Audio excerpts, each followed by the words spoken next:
Friends, இன்றைக்கி நம்ம என்ன பார்க்க போகிறோம்னா ஒரு சின்ன மொட்டு மாதிரி ஃப்ளார் எப்படி பண்ண போகிறது தான் பார்க்க போகிறோம். வாங்க பார்த்துடலாம். அதுக்கு தேவையான things 4 shapes and 3 colours. Orange தவிர நீங்கள் என்ன கலர் வேணும்னு எடுத்துக்கலாம், ஆனால் க்ரீன் அண்ட் ப்ரௌன் கண்டிப்பாக இருக்கணும். இப்போது நான் இதில் மார்க் பண்ணி வச்சுருக்கேன் 2 ஆரஞ்ச் 2 க்ரீன். இப்போ நம்ம இது என்ன பண்ணோம்னா இதை கலர் பண்ணணும். நம்ம இதை கலர் பண்ணிவிட்டு நம்மள்கிட்ட தான் ஆல்ரெடி இருக்கு. ஓகே, இப்போது நம்ம இதில் என்ன பண்ண போகிறோம்னா இதுக்கு ஒரு ஸ்டிக் வேணும். அது ப்ரௌன் கலரில் அடித்து கீழே கொஞ்சம் விட்டுருணும். அதுக்கப்புறம் இதை வச்சுக்கணும். இப்போ நம்மளுக்கு இதெல்லாம் தேவையில்லை, இதை நம்ம ஓரமாக வச்சிடலாம். இப்போது நம்ம இதை ஒட்டணும்.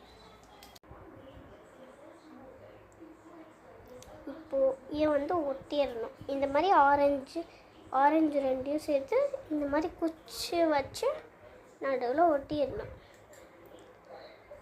ஒட்டினதுக்கப்புறம் அது நல்லா டைட்டாக பிடிச்சிக்கணும்.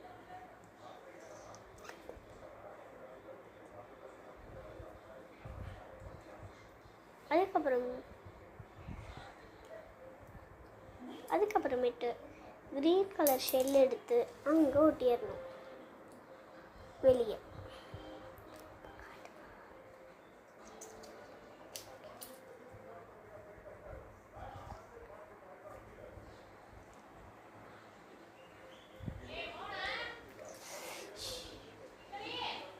ஐயோ, நம்ம வேற.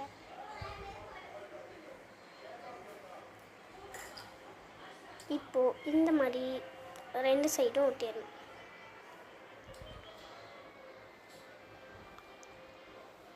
இந்த மாதிரி ஒட்டினதுக்கப்புறம் இந்த மாதிரி வந்துடும். அதுக்கப்புறமேட்டு இதுக்கு நீங்கள் ஏதாச்சும் பாக்ஸ் வச்சு இல்லை பஞ்சு வச்சு அந்த மாதிரி கூட செஞ்சுக்கலாம். ஓகே, பாய். லைக் பண்ணுங்கள், ஷேர் பண்ணுங்கள், சப்ஸ்கிரைப் பண்ணுங்கள்.